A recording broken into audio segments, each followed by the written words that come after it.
Bismillahirrahmanirrahim. Assalamualaikum warahmatullahi wabarakatuh. Alhamdulillahillazi anzalal Qur'an hudal linnasi wa bayyinatin minal huda wal furqan. Asyhadu an la ilaha illallah wahdahu la syarikalah wa asyhadu anna Muhammadan abduhu wa rasuluh. Allahumma shalli wa sallim ala nabiyyina Muhammadin wa ala alihi wa sahbihi wa tabi'in ajmain. Qala Allah ta'ala fi kitabil karim. A'udzu billahi minasy syaithanir rajim. Ya ayyuhalladzina amanu taqullaha wa qulu qawlan sadida. Yuslih lakum a'malakum wa yaghfir lakum dzunubakum. Wa may yuti'illaha wa rasulahu faqad faza fawzan azima. Raditu billahi rabba wa bil islami dina wa bi Muhammadin nabiyya wa rasulah. Bapak-bapak, ibu-ibu, saudara-saudara sekalian, kaum muslimin yang kami hormati, yang kami muliakan, para pemirsa semuanya, syukur alhamdulillah pada subuh ini kita sudah memasuki hari ketiga bulan suci Ramadan 1441 Hijriah. Pada hari Ahad ini, tanggal 26 April 2020, Allah Subhanahu wa Ta'ala masih mempertemukan kita melalui media online ini. Adalah sebuah kesyukuran, sebuah kenikmatan, karena Allah Subhanahu wa Ta'ala memberikan hidayah kepada kita sehingga bisa melaksanakan ibadah-ibadah di bulan suci Ramadan. Sekaligus salah satu di antaranya kita mencoba mentadabburi kitab suci kita Al-Quran sebagai pedoman hidup, baik dalam menjalankan kita menjalankan hidup di dunia ini, dan insya Allah juga akan menjadi syafaat nanti di akhirat. Senantiasa juga kita menghaturkan selawat dan salam kepada Nabi kita, Nabi besar Muhammad SAW, yang telah diutus oleh Allah Subhanahu wa Ta'ala menyampaikan kepada kita semua risalah, menyampaikan kepada kita Al-Quran untuk kita jadikan sebagai pedoman hidup. Pada subuh ini kita akan melanjutkan kajian kita tentang Al-Quran sebagai basis untuk menjadi tatanan hidup, untuk mewujudkan tatanan hidup yang sesuai dengan prinsip-prinsip kehidupan di dalam Al-Quran, baik dalam kehidupan individu, kelompok, komunitas, maupun komunitas global. Saya ingin mereview sedikit tentang materi yang disampaikan 2 hari yang lalu, untuk supaya lebih jelas lagi kita menjadikan bulan suci Ramadan ini sebagai arena untuk mentadabburi Al-Quran ini, terutama karena terkait dengan beberapa hal yang saya sudah sampaikan 2 hari yang lalu. Yang pertama, bahwa bulan suci Ramadan adalah bulan di mana Al-Quran diturunkan oleh Allah Subhanahu wa Ta'ala melalui malaikatnya, malaikat Jibril sebagai pengantar,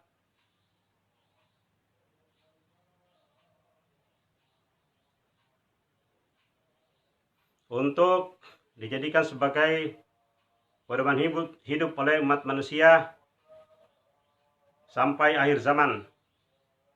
Kita mengetahui bahwa Al-Quran diturunkan pada bulan Ramadan tadi, sebagaimana ayat yang disebutkan di surah Al-Baqarah ayat 185 yang kita sudah sampaikan lalu untuk kita ingat sebagai petunjuk bagi manusia,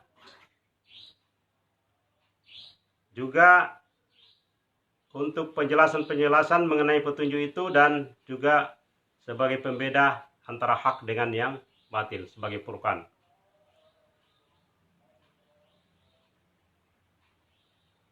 Itu ayat yang pernah sampaikan yang lalu. Kemudian konteks yang kedua adalah Memang tujuan Al-Quran diturunkan ini sebagai hudan linnas, sebagaimana kitab-kitab yang lain. Kitab Taurat, kitab Injil juga dijadikan sebagai hudan, sebagai petunjuk bagi umat manusia pada zamannya, dan untuk Al-Quran pada akhir zaman ini berlaku sampai akhir zaman dan berlaku untuk semua umat manusia.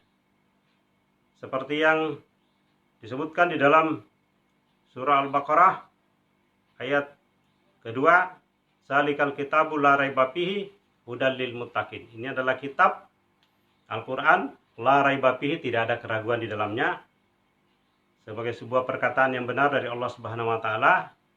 Sudah ada jaminan bahwa dalam Al-Quran itu tidak ada keraguan. Karena tidak ada keraguan, maka sangat tepat untuk kita jadikan Al-Quran ini sebagai pedoman hidup kita.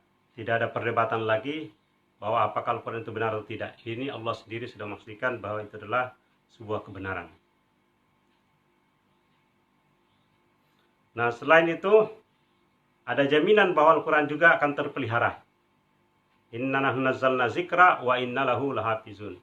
Allah sendiri yang sudah menjamin bahwa Al-Quran ini dia yang Allah menurunkannya, dan dia pula yang akan menjamin ya kelangsungannya, keterpeliharaannya dari usaha-usaha manusia untuk membelokkan Al-Quran. Dan selain itu Al-Quran juga tertanam di dalam hati orang-orang beriman, ya, dihafal, ya, dan juga diamalkan di dalam masyarakat. Kalau dari perspektif sosiologi, ini menunjukkan bahwa Al-Quran itu sangat fungsional, bisa terpelihara, ya, terjaga, terpelihara, dan mempunyai tujuan yang jelas, ya, mengantarkan manusia untuk bisa sampai kepada kehidupan yang baik, ya, mencapai ketakwaan. Di sini juga menjadi titik temu antara puasa dengan Al-Quran ini. Tadi disebutkan di surah Al-Baqarah ayat 2 bahwa petunjuk bagi orang-orang yang mau menjalani hidup dengan ketakwaan atau menuju kepada kehidupan yang takwa. Sementara puasa pun juga tujuannya adalah la'allakum tattaqun, agar kalian itu menjadi orang-orang yang bertakwa. Nah, selanjutnya para pemirsa sekalian, saya perlu menyampaikan sedikit karena ada beberapa respon dari teman dari Aceh, juga ada Profesor dari Unsri meminta supaya tidak hanya menggunakan Facebook. Maka dalam hal ini saya menggunakan salah satu aplikasi GoToMeeting untuk mungkin memudahkan bagi para pemirsa, para pendengar yang tidak menggunakan aplikasi Facebook. Dan kalau GoToMeeting ini hampir sama dengan aplikasi Zoom, bisa juga interaktif, bisa dilihat materi-materi nanti yang akan disampaikan jika diperlukan. Nah, itu salah satu keunggulannya aplikasi lain ini. Nah, ini saya gunakan untuk juga teman-teman, saudara-saudara sekalian yang tidak menggunakan Facebook. Baik, untuk selanjutnya, seperti janji saya sebelumnya, saya akan mengetengahkan selanjutnya yang terkait dengan konteks hubungan dengan bulan Ramadan dengan Al-Quran ini. Bulan Ramadan tahun ini, walaupun dalam situasi adanya wabah virus COVID-19 yang sudah merambah kemana-mana, tidak mengurangi dedikasi kita, tidak mengurangi semangat kita, tidak mengurangi spirit kita untuk senantiasa kita mencari celah, untuk mencari kesempatan, untuk senantiasa mentadaburi, mempelajari Al-Quran ini. Mungkin dengan adanya wabah ini kita ambil salah satu hikmahnya, kita bisa banyak berinteraksi dengan Al-Quran, bisa berinteraksi juga online dengan kawan-kawan kita, saudara-saudara kita, dan juga yang sangat penting untuk kita perhatikan, bisa online dengan Allah Subhanahu wa taala ya dengan zikrullah ini. Ya, selamat datang kawan-kawan. Sepertinya sudah ada yang connect dari media GoToMeeting ini dari Sulawesi Selatan. Selamat datang Pak Lamir Dacing, guru kami di Pondok Pesantren. Baik, saya lanjutkan lagi. Waalaikumsalam warahmatullahi wabarakatuh. Mari Ustaz. Mohon dikoreksi nanti nih kalau keliru. Saya ingin mengungkapkan lagi yang terkait dengan kemuliaan bulan Ramadan. Ya, ini ditemu lagi Al-Quran yang diturunkan oleh Allah Subhanahu wa taala itu adalah Al-Quranul Karim, kitab yang mulia. Ya, bacaan yang mulia. Sementara bulan Ramadan juga adalah bulan yang mulia. Nah, ini adalah titik temunya. Kemudian Nabi yang menerimanya adalah Nabi yang dimuliakan oleh Allah Subhanahu wa taala. Nah, selain itu juga malaikat yang mengantarkan wahyu juga adalah malaikat yang sangat mulia di sisi Allah Subhanahu wa taala. Jadi sangat pantaslah jika orang-orang yang menerima, mengimani Al-Qur'an ini juga dinobatkan oleh Allah Subhanahu wa taala sebagai orang-orang yang mulia. Dan salah satu indikator dari kemuliaan itu adalah karena takwa. Nah, mungkin bapak-bapak, adik-adik mahasiswa, para alumni yang online atau juga yang bisa nanti menontonnya paham betul tentang struktur masyarakat. Ada yang sifatnya vertikal, ada yang horizontal, ada yang kategori-kategori sosial, misalnya suku bangsa, laki-laki dan perempuan di mata Allah sama. Ya, berbagai jenis warna kulit, etnis, suku dan seterusnya itu sama di mata Allah. Itu dijelaskan di dalam surah Al-Hujurat, surah yang ke-49 ayat 13. Ya ayuhan nas inna khalaqnakum min zakari wa unsa wa ja'alnakum syu'uban wa qabaila lita'arafu. Inna akramakum indallahi atqakum. Inna akramakum indallahi atqakum menunjukkan bahwa strata sosial di mata Allah dilihat dari ketakwaannya. Yang paling mulia di antara kamu adalah orang yang paling bertakwa. Nah, ini penting jadi catatan karena saya di sini berdasarkan latar belakang ilmu yang kami pelajari selama ini bersama komunitas-komunitas kami di Forum Sosiologi Al-Quran, selalu bicara tentang struktur sosial masyarakat, salah satunya yang sifatnya strata sosial atau vertikal. Allah Subhanahu wa taala punya kriteria tentang apa yang disebut dengan yang mulia. Inna akramakum indallahi atqakum. Yaitu orang yang mulia di sisi Allah adalah orang yang paling bertakwa. Nah, ini lagi menemukan konteks di sini dari yang saya sebut selama ini menggunakan perspektif sosiologi Al-Quran, sudah dijelaskan secara global dan juga merupakan ayat yang sifatnya universal di dalam surah Al-Hujurat ayat 13 itu yang sudah saya bacakan tadi. Nah, saya lanjutkan beberapa kutipan ayat yang berkaitan dengan materi yang kita bahas ini. Kitab yang mulia, saya mengambil salah satu di antaranya di surah Al-Waqi'ah. Surah yang ke-56 ayat 71 sampai 80. Nah, saya menjanjikan 2 hari lalu bahwa saya akan mengambil surah Fatir untuk pembahasan selanjutnya sampai akhir Ramadan. Tapi sebagai pengantar, sebanyak 2 atau 3 kali pertemuan, kita akan mengupas dulu kontekstualisasi daripada Al-Quran ini, terutama berangkat dari perspektif sosiologi Al-Quran, melihat momentum bulan Ramadan dengan fungsi Al-Quran diturunkan. Ya, karena di dalam sosiologi ada yang disebut dengan pendekatan fungsional. Jelas Al-Quran fungsinya untuk mengeluarkan manusia minaz zulumati ilan nur, sebagaimana disebutkan di dalam surah Ibrahim, ya, surah 14 ayat yang pertama. Itu khrijan nasa minaz zulumati ilan nur, itu mengeluarkan manusia dari kegelapan menuju cahaya. Nah, Surah Al-Waqiah kita ambil dari ayat ke-75 dulu. Ya. A'udzubillahi minasyaitonirrajim. Fala uqsimu bi mawaqi'in nujum. Maka aku bersumpah dengan masa turunnya bagian-bagian Al-Qur'an.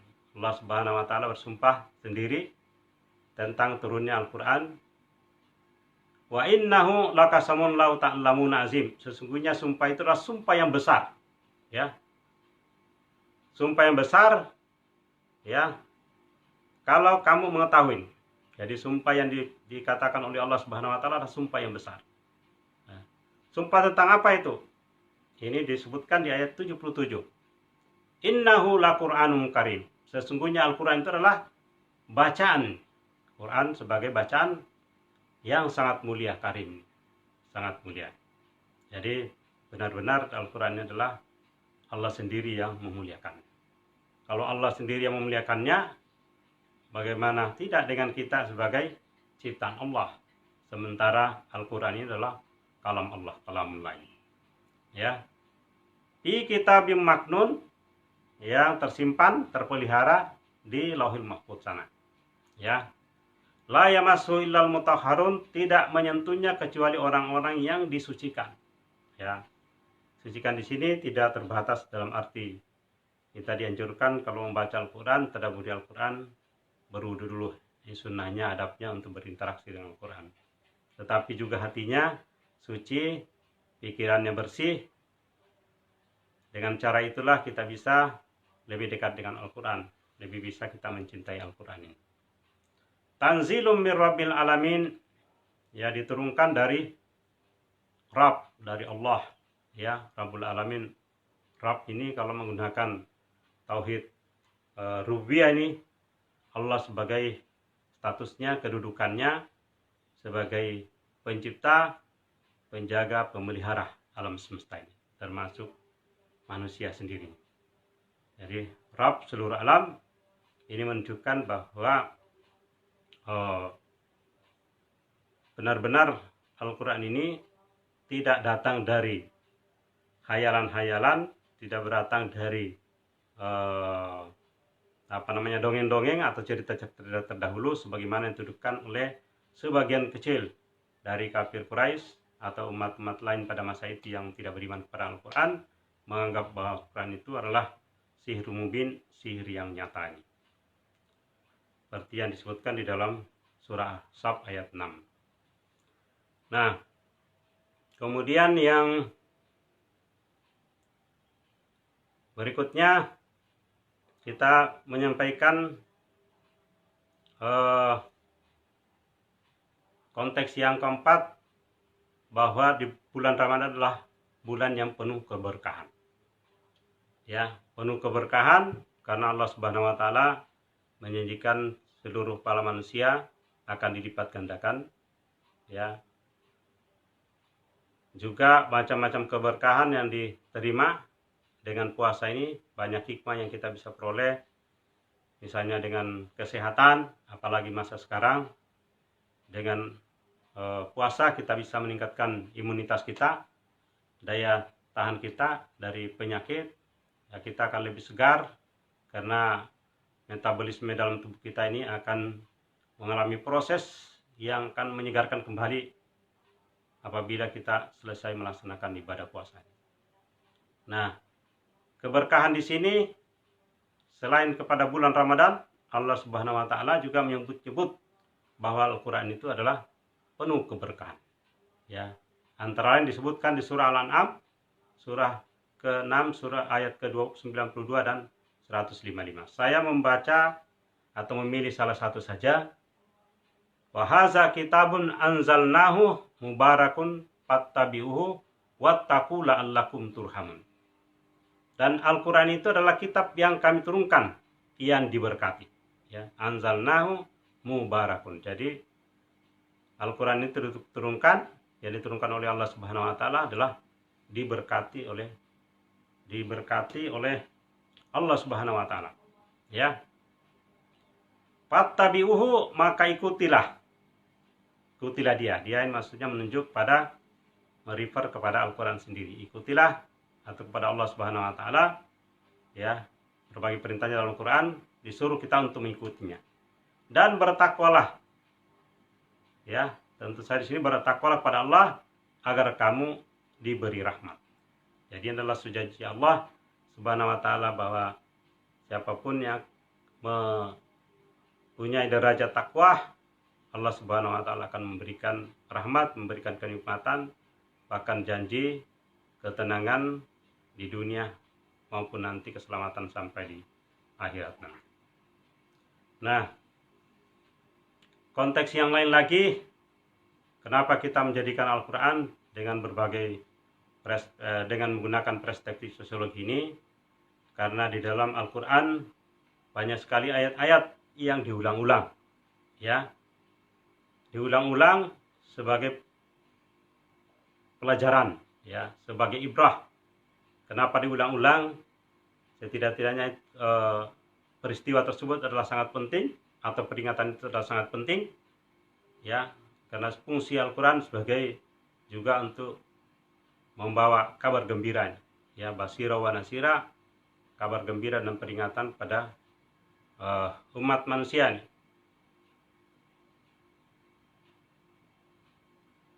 Kabar gembira dan sebagai peringatan bagi umat manusia yang mau mengambil pelajaran. Nah, ini antara lain disebutkan di dalam surah Az-Zumar, ya, surah Az-Zumar, surah yang ke-39, ayat ke-27 dan 28. A'udzubillahi minasyaitonirrajim. Wa laqad darabna lin-nasi fi hadzal Qur'an min kulli masal la'allakum yatazakkarun.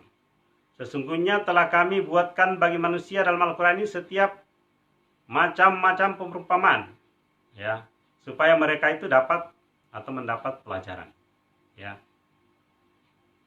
Ini memang Allah Subhanahu wa taala menyediakan di dalam Al-Quran berbagai macam cerita masa lalu atau peristiwa sejarah masa lalu yang disajikan untuk menjadi pelajaran bagi manusia. Misalnya peristiwa-peristiwa yang dialami oleh Nabi Musa dalam rangka berdakwah kepada Fir'aun dan seluruh jajaran kerajaannya, masyarakatnya atau rakyatnya. Sejarah Nabi Ibrahim dalam berhadapan dengan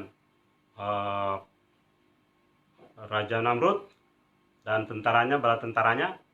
Kalau kita pakai perspektif sosiologi, konflik bahwa jelas Fir'aun melakukan eksploitasi, melakukan diskriminasi kepada bangsa Israel yang diperbudak oleh mereka ini.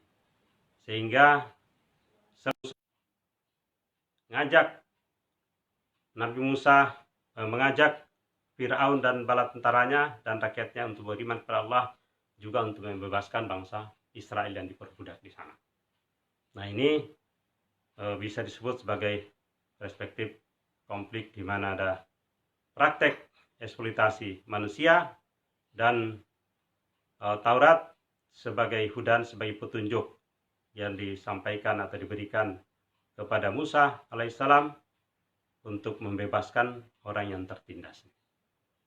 Nah, sama juga dengan Al-Quran, salah satu perilaku kafir Quraisy yang dicelah di dalam Al-Quran, di mana bayi perempuan dikubur hidup-hidup karena bagi mereka melahirkan anak perempuan adalah sesuatu yang rendah derajatnya, status sosialnya rendah nih, atau dianggap sebagai sesuatu yang hina atau dianggap sebagai sesuatu yang rendah di dalam masyarakat. Sehingga Nabi Muhammad SAW datang untuk membawa risalah, salah satu yang salahnya untuk menghilangkan paham-paham yang memposisikan kaum perempuan yang rendah derajatnya di sisi kaum laki-laki. Nah, saya kira itu sangat jelas ada 5 konteks yang kita jadikan sebagai referensi dalam rangka mencoba membahas tatanan masyarakat yang berbasis Al-Quran yang kebetulan atau qadarullah kita bahasnya bertepatan dengan bulan Ramadan 1441 Hijriah, sekaligus juga di tengah-tengah adanya wabah COVID-19 ini, mungkin ini ada hikmahnya sehingga kita bisa semakin sering online, bukan hanya dengan sesama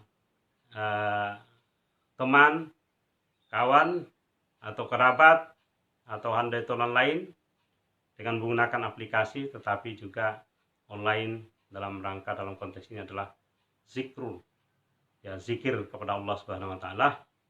Ya, ini adalah bentuk refleksi kita dalam menghadapi situasi saat ini. Nah, baik, saya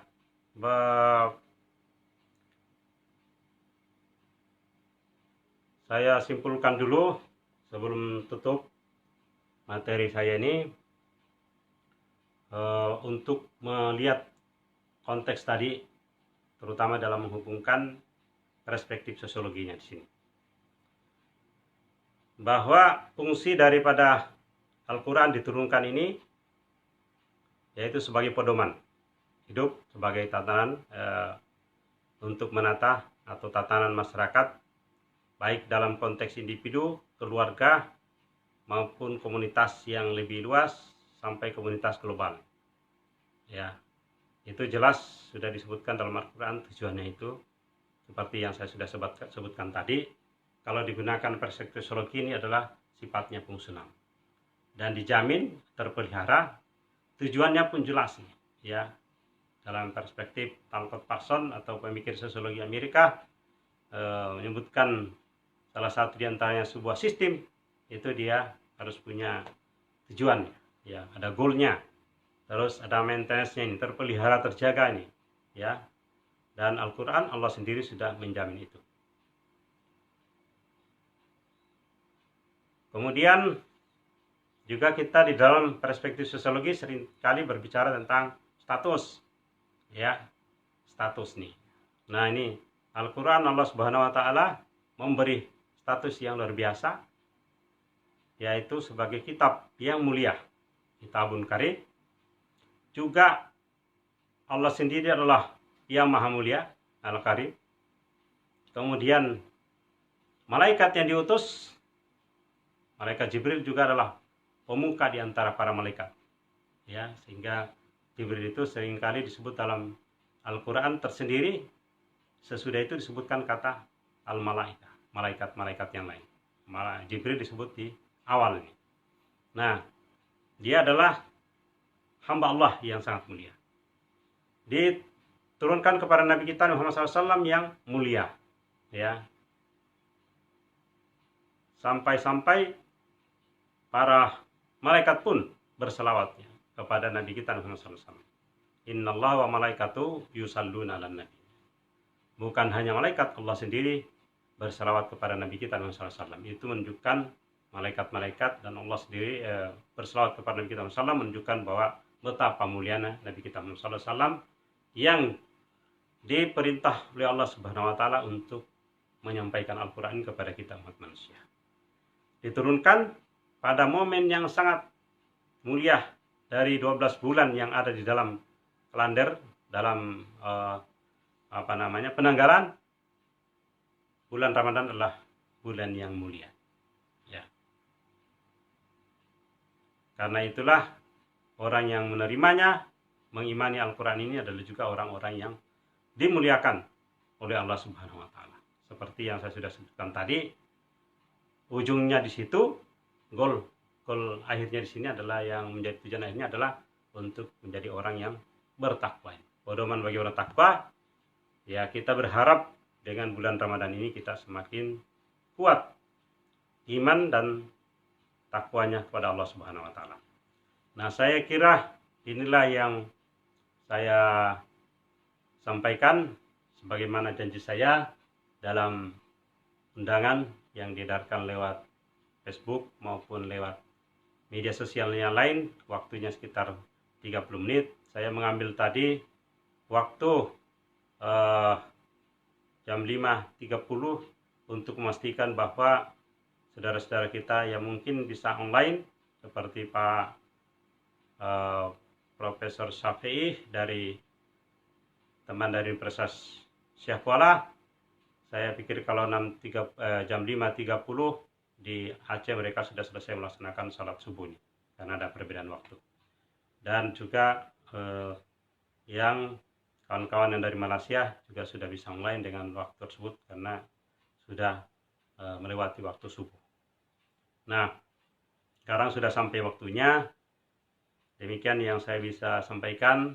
Saya mohon juga masukan-masukannya dari Bapak Ibu, baik dari para guru-guru saya, dari mahasiswa-mahasiswa saya atau alumni yang banyak tadi saya lihat online, untuk memberi masukan-masukan maupun adik-adik mahasiswa yang sudah aktif, yang masih aktif di kuliah di Unsri gitu ya, maksudnya masih berstatus mahasiswa sekarang, dan juga lebih khusus para adik-adik yang sudah sering mengikuti forum kajian sosiologi Al-Quran di kampus, untuk terus kita menjadi pionir dalam mengkaji Al-Quran dari perspektif sosiologi.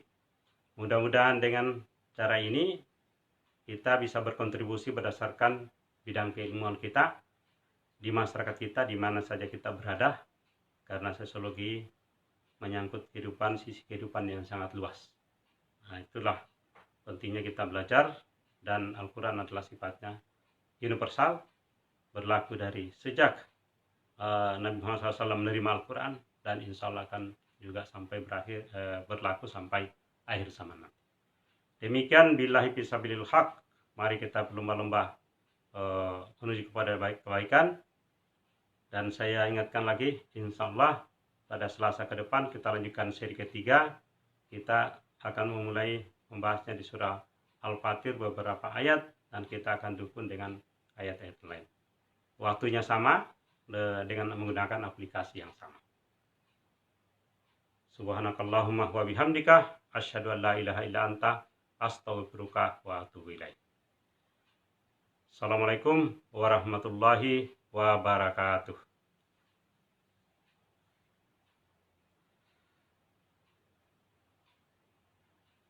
Bagaimana Pak Ustadz? Kalau lagi telepon nih.